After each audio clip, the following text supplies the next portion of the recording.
Buenas noches. Mi nombre es Jorge Antonio Barrera Muñoz. Soy estudiante de la Universidad Virtual del Estado de Guanajuato. Mi número de matrícula es el 200145593. La licenciatura Derecho. Nombre del módulo Juicio de Amparo. Nombre del reto La Jurisprudencia. Nombre del asesor educativo Licenciado Daniel Humberto Díaz Aguirre. Para la realización de este reto se nos pide el análisis de 3 casos o 3 jurisprudencias publicadas en el Semanario Judicial de la Federación. Para este primer caso y con la jurisprudencia que hay en pantalla, se nos pide que señalemos qué método de integración se utilizó para la creación de dicha jurisprudencia. Recordemos que los métodos para crear jurisprudencia es por reiteración, por contradicción de criterios o por precedentes obligatorios. En este caso en concreto, lo que se utilizó fue la reiteración. Recordemos que de acuerdo a la Ley de Amparo en su artículo 224, nos dice que la jurisprudencia por reiteración se establece por los tribunales colegiados de circuito cuando sustenten por unanimidad un mismo criterio en 5 sentencias no interrumpidas por otra en contrario. En esta jurisprudencia que tenemos en pantalla, en esta parte están ubicadas las 5 sentencias con un mismo criterio y como observamos no se encuentra ninguna en contrario. Por lo tanto, se le considera que es una jurisprudencia por reiteración.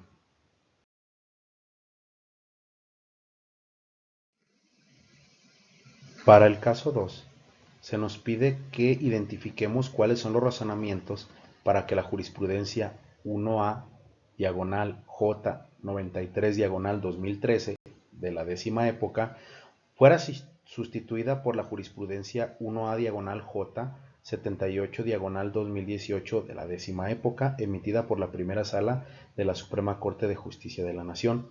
Antes de pasar a ver dicha jurisprudencia, cabe mencionar que a esto se le conoce como interrupción de la jurisprudencia, la cual, de acuerdo a la Ley de Amparo en su artículo 228, nos dice que los tribunales no estarán obligados a seguir sus propias jurisprudencias. Sin embargo, para que puedan apartarse de ellas, deberán proporcionar argumentos suficientes que justifiquen el cambio de criterio. En este caso, se interrumpirá la jurisprudencia y dejará de tener carácter obligatorio. Ahora sí, estaremos viendo lo que es el caso número 2 de la jurisprudencia emitida por la primera sala.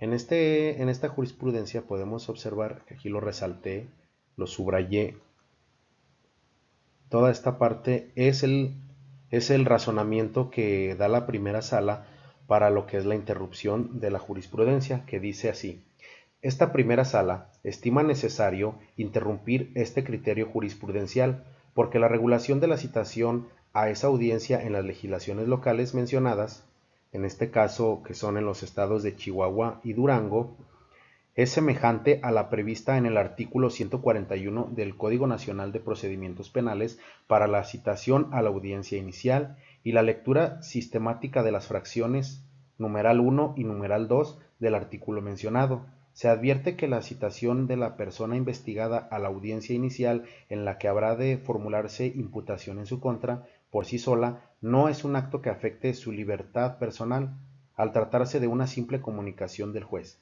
a petición del Ministerio Público, en el sentido de que se requiere su presencia para el desarrollo de una audiencia en la que se formalizará la investigación que se sigue en su contra y se formulará la imputación respectiva.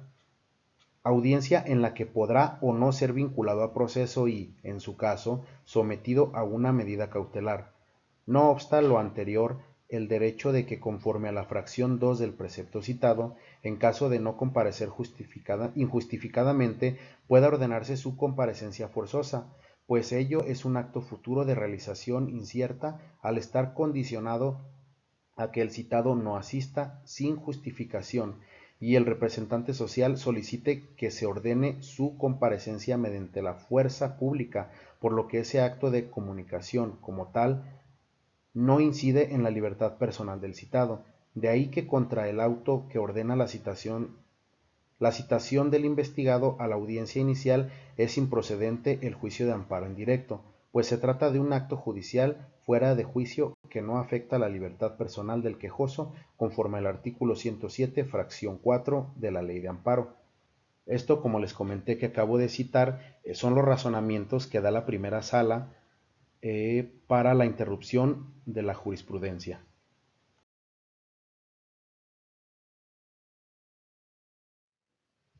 Para el tercer planteamiento, se nos pide que respecto a los casos 1, 2, que ya vimos anteriormente, y 3, que veremos un poco más adelante, se nos solicita que indiquemos la época del Semanario Judicial de la Federación en que fueron publicadas dichas jurisprudencias.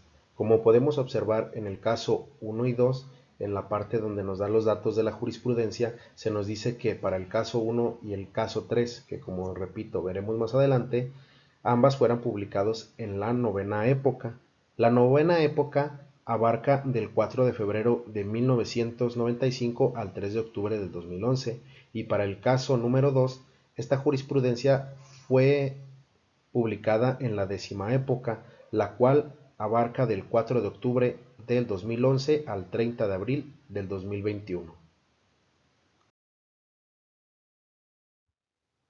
Para el planteamiento número 4, se nos pide que en el caso número 3 que veremos a continuación, señalemos para qué autoridades es obligatoria la aplicación de la jurisprudencia que a continuación veremos. De acuerdo a la Ley de Amparo Reglamentaria de los artículos 103 y 107 de la Constitución Política de los Estados Unidos Mexicanos, en su artículo 217, nos dice que la jurisprudencia que establezca la Suprema Corte de Justicia de la Nación será obligatoria para todas las autoridades jurisdiccionales de la Federación y de las entidades federativas, con excepción de la propia Suprema Corte de Justicia de la Nación. Aquí podemos observar que esta jurisprudencia la emitió el Pleno. Recordemos que la Suprema Corte de Justicia de la Nación funciona en Pleno y en salas. Por lo tanto, como dice el artículo 217, será obligatoria para todas las autoridades jurisdiccionales de la Federación y de las entidades federativas.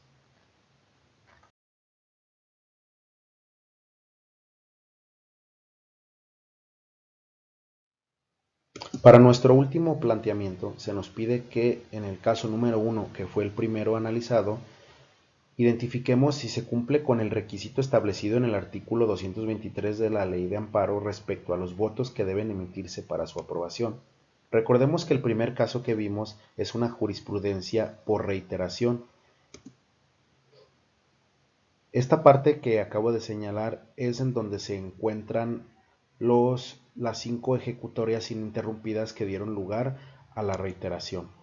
Ahora, el artículo 223 de la Ley de Amparo nos dice que las razones que justifiquen las decisiones contenidas en las sentencias que dicten las salas de la Suprema Corte de Justicia de la Nación constituyen precedentes obligatorios para todas las autoridades jurisdiccionales de la Federación y de las entidades federativas, cuando sean tomadas por mayoría de 4 votos.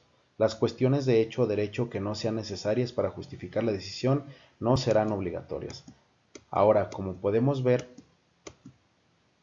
en las 5 ejecutorias que tenemos hay por lo menos lo que nos está pidiendo el artículo 223, unanimidad de por lo menos 4 votos en cada una de las 5 sentencias. Por lo tanto, sí cumple con los requisitos para establecer un precedente judicial.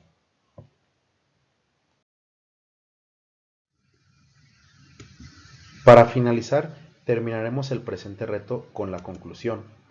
En términos generales, la jurisprudencia se ha definido como el conjunto de tesis que constituyen valioso material de orientación y enseñanza, que señalan a los jueces la solución de la multiplicidad de cuestiones jurídicas que contemplan, que suplen las lagunas y deficiencias del orden jurídico positivo, que guían al legislador en el sendero de su obra futura. La jurisprudencia es de observancia obligatoria y no obligatoria. En cuanto a esta última, conocida como tesis, tienen la misma fuerza normativa de un texto legal. Dichas tesis son de 2 especies, o interpretativas de las leyes a que se refieren o integradoras de sus lagunas. En el caso de México, la jurisprudencia judicial es la interpretación de la ley, firme, reiterada y de observancia obligatoria, que emana de las ejecutorias pronunciadas por la Suprema Corte de Justicia de la Nación, funcionando en pleno o por salas y por los tribunales colegiados de circuito.